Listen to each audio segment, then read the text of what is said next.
Welcome students. आज मैं बेटा आपके साथ इस बार जेई मेन में जो क्वेश्चन आए थे, जो मेमोरी बेस्ड हैं, बच्चों ने बताए हैं, वो डिस्कस करूंगा एक एक करके। ये कुछ पार्ट्स में डालूंगा, जैसे कुछ क्वेश्चन इस मैं वीडियो में डिस्कस करूंगा, कुछ नेक्स्ट में करूंगा। तो सबसे पहले क्वेश्चन जो आया वो आया, विच of the following has maximum size out of this. ये इसको ऐसे सेलेक्ट कर लेते हैं कि इन आयंस में से किसका साइज सबसे ज्यादा है। तो सबसे पहले तो हमने रूल समझना कि एक तो ये ध्यान आप रखो, इसका एटॉमिक नंबर 9 है, इसका एटॉमिक नंबर 11, इसका 12 और इसका जो है वो 13। अब इसके ऊपर 3 प्लस है, मतलब 3 इलेक्ट्रॉन निकल गए, तो इसका मतलब इसमें 10 इलेक्ट्रॉन है। इसमें भी 2 निकल गए, इसमें एक नेगेटिव चार्ज है, तो इसमें 9 इलेक्ट्रॉन, इसमें भी 10 इलेक्ट्रॉन हो गए क्योंकि एक एक्स्ट्रा आ गया, इसमें फिर 10 है। तो कहने का मतलब है ये सारी की सारी क्या है, आइसो इलेक्ट्रॉनिक स्पीसीज है। ठीक है बेटा। और आइसो इलेक्ट्रॉनिक स्पीसीज का एक रूल है कि जितना नेगेटिव चार्ज ज्यादा हो, more the negative charge more will be the size, more will be the size. और जितना पॉजिटिव चार्ज ज्यादा हो, मोर द पॉजिटिव चार्ज, तो उस केस में हम क्या कहेंगे, smaller will be the smaller will be the size. अब इस रूल को हम लोग यहाँ पे देखते हैं। हमारे पास ये 4 स्पीसीज दी हुई हैं जो कि आइसो इलेक्ट्रॉनिक है। आइसो इलेक्ट्रॉनिक का मतलब सब में बराबर के इलेक्ट्रॉन है। तो हम देखेंगे इसमें ये और ये, तो इनके ऊपर तो प्लस चार्ज है और इसके ऊपर नेगेटिव चार्ज है, तो नेगेटिव वाले को तो पहले बाहर निकाल देते हैं। नहीं, नेगेटिव वाला ही आंसर होगा बेसिकली। क्यों? क्योंकि उन्होंने क्वेश्चन में यही पूछा मैक्सिमम साइज किसका होगा, तो जिसके ऊपर नेगेटिव चार्ज है उसके उसका मैक्सिमम साइज होगा। हाँ, अगर आपने इन तीनों में बताना है, इन तीनों में से साइज किसका ज्यादा होगा, तो आप क्या बताओगे कि एल्यूमिनियम आयन का साइज सबसे छोटा होगा, उससे बड़ा जो है मैग्नीशियम का होगा, और उससे बड़ा जो होगा वो सोडियम पॉजिटिव होगा, और लास्ट में हमारे पास किसका आ गया, नेगेटिव का। ये क्यों? क्योंकि इसके ऊपर प्लस चार्ज ज्यादा है।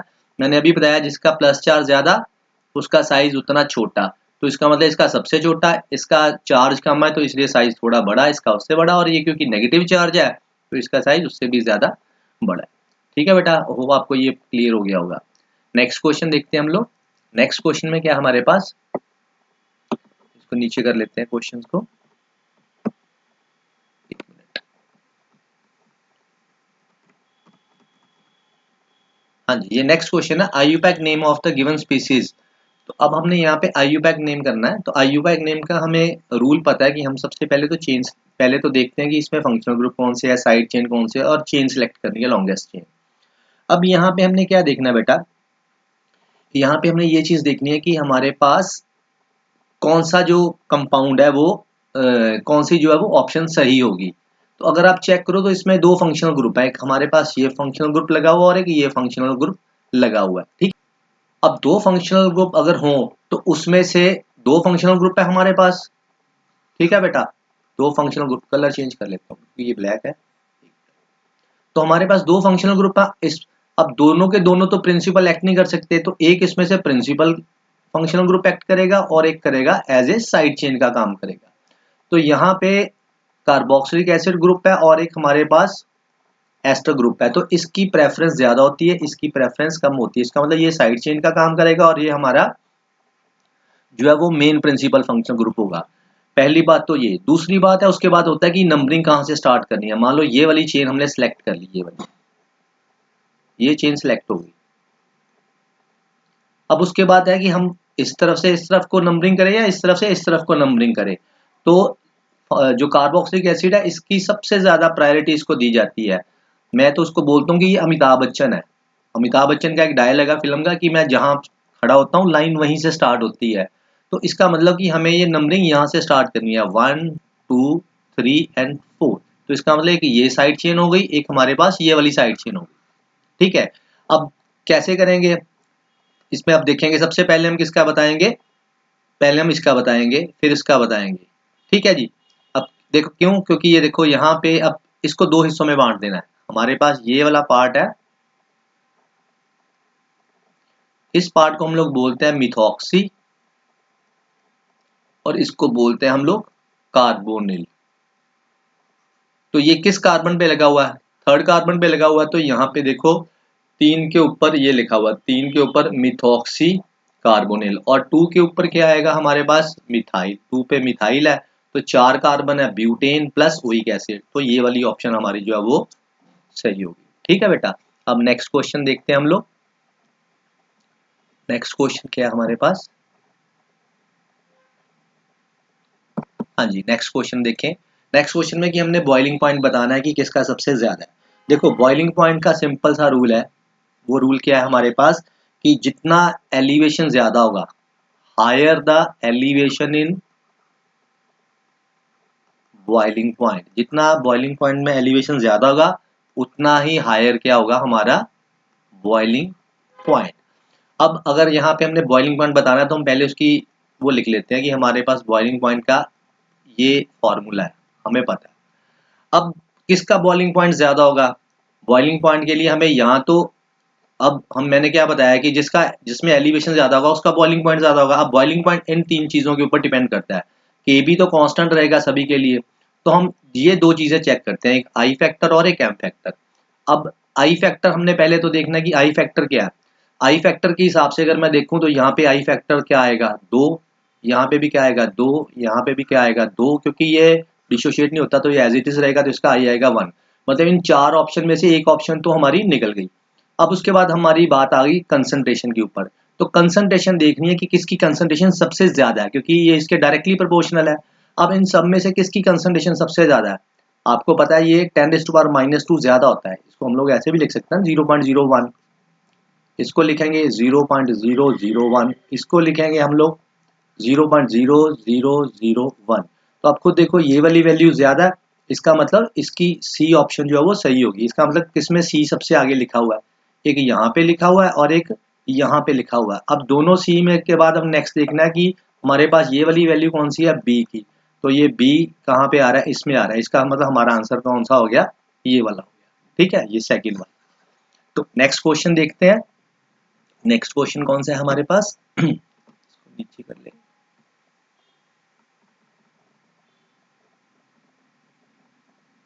अब नेक्स्ट क्वेश्चन देखो, फॉर कॉम्प्लेक्स आयन निकल chloride what is the charge on the metal and shape of the complex respectively. इसके ऊपर चार्ज निकालना है, तो ये हमें पता ही है, तो कोई मुश्किल काम नहीं है।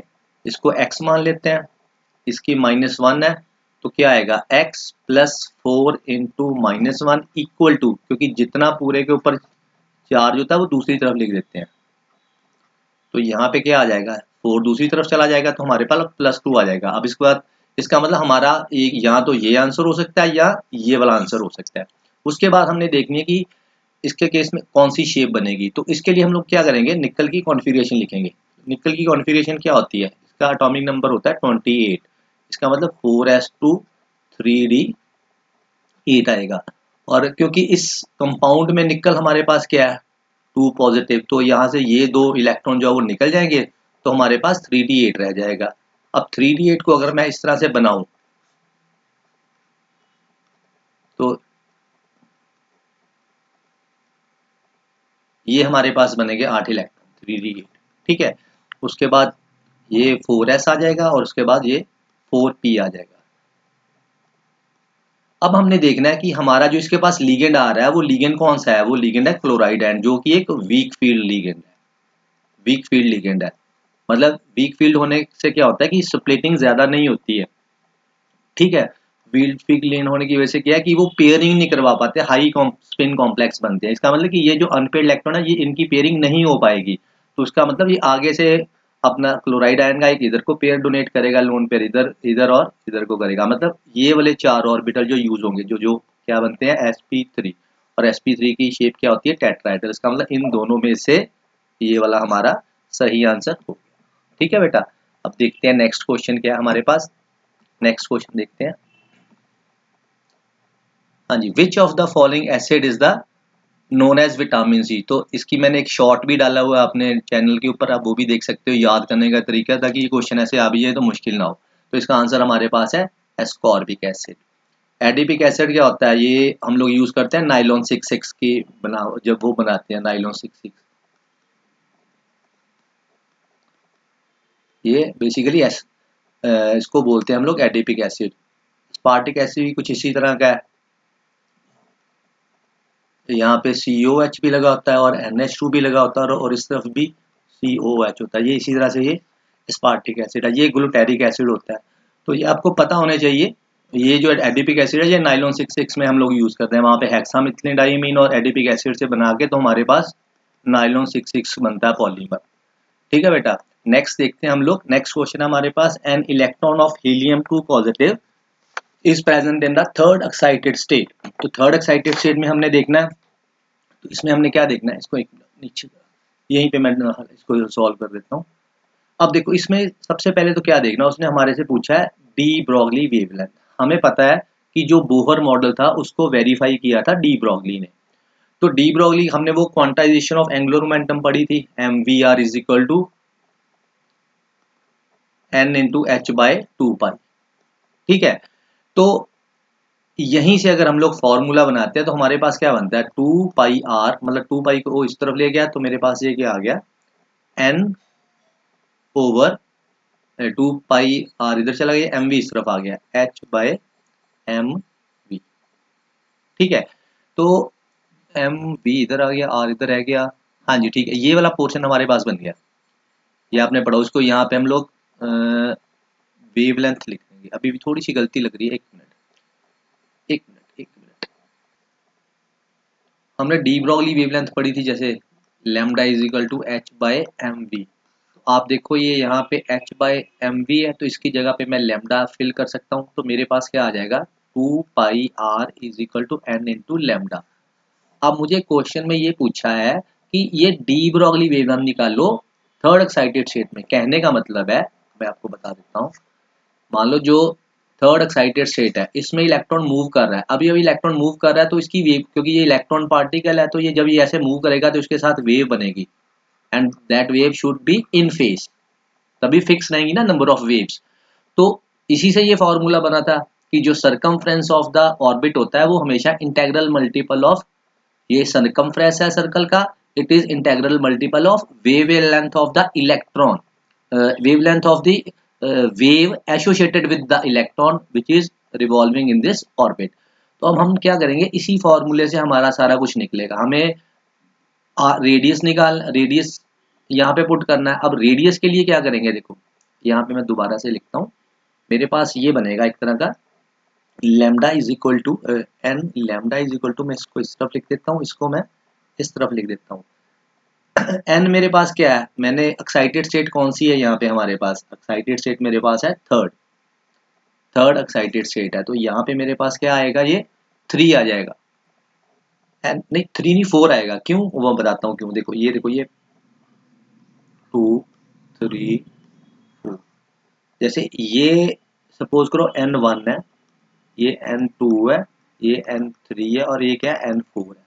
तो यहाँ से ये पहली एक्साइटेड स्टेट, ये दूसरी एक्साइटेड स्टेट, ये तीसरी एक्साइटेड स्टेट, हमें क्या बोला है थर्ड एक्साइटेड स्टेट, मतलब कि n उसके लिए फिर 4 होगा, मतलब यहाँ पे n हमारे पास 3 नहीं आएगा 4 आएगा। और वेवलेंथ हम लोगों ने क्या करना है, वेवलेंथ हमने निकालनी है, 2 का 2 आ जाएगा, पाई का आ जाएगा हमारे 3.14। अब रेडियस निकालना हमने किसमें, फोर्थ ऑर्बिट में, क्योंकि ये फोर्थ ऑर्बिट हो गया ना, थर्ड एक्साइटेड स्टेट है। तो इसका फॉर्मूला क्या है, ये हमें पता है कि जो फर्स्ट का होता है, फर्स्ट की वैल्यू हमारे पास पता है, जो फर्स्ट में 0.53 एंगस्ट्रॉम होती है। तो इससे मल्टीप्लाई करके हमने फॉर्मूला यहाँ पे लगाते हैं, इसको मैं यहाँ पे लगा देता हूँ, यहाँ पे आपको साइड पे बता देता हूँ। आर एन होता है हमारे पास किसी भी एक्साइटेड स्टेट में 0.53 into r square over z. ठीक है, n square over z, n square over z, n का मतलब यहाँ पे जो हमने एन की वैल्यू फिल करनी है, तो यहाँ पे एन फिल करेंगे हम लोग, फिर यहाँ पे हमारे पास आएगा 0.53 इंटू एन, यहाँ पे 4 फिल करेंगे और नीचे 2 आ जाएगा। अब 4 इधर भी है 4 इधर भी है, तो ये वाला 4 तो कट गया, तो लैम्डा इस चीज के पास आ जाएगा। ठीक है, ये 2 से 4 से कटेंगे तो 2 आएगा, इसको इससे मल्टीप्लाई करेंगे, फिर इससे करेंगे, फिर इससे करेंगे, तो इसको पूरा सॉल्व करने के बाद हमारे पास जो आंसर आ जाएगा वो लगभग 6.64 एंगस्ट्रॉम आ जाएगा। ठीक है बेटा, तो आप इसको आप सॉल्व कर लेना। थोड़ा सा ये कॉम्प्लेक्स है, मतलब थोड़ा सा डिफिकल्टी लेवल इसका थोड़ा सा है समझने में। ठीक है बेटा, नेक्स्ट देखते हैं कौन सा हमारे पास क्वेश्चन है। नेक्स्ट क्वेश्चन देखते हैं,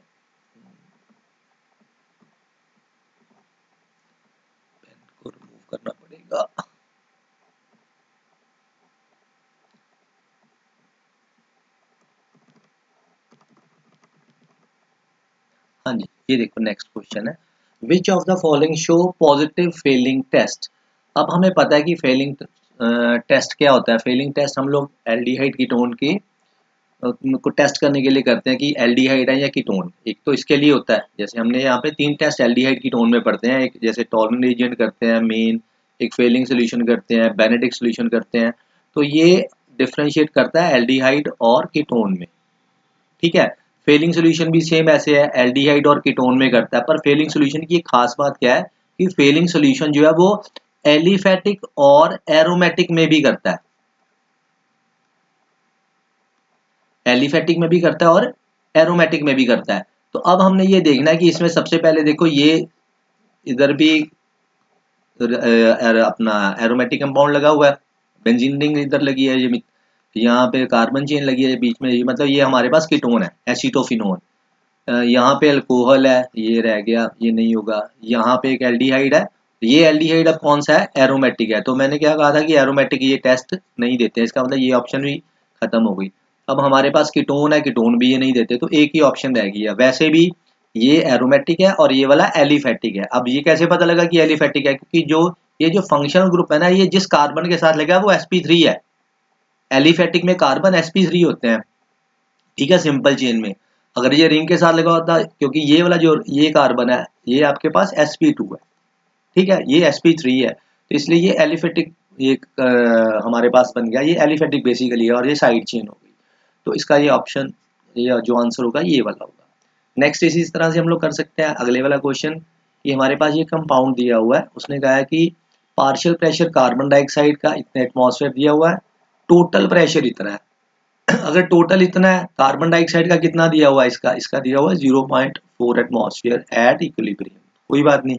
तो सेकंड हमें क्या दिया हुआ, अब टोटल 1 एटमॉस्फेयर है, ये सॉलिड में है, तो इसका मतलब इसका कितना हो गया हमारे पास 0.6 एटमॉस्फेयर, ठीक है। तो दोनों का प्रेशर हमारे पास आ गया।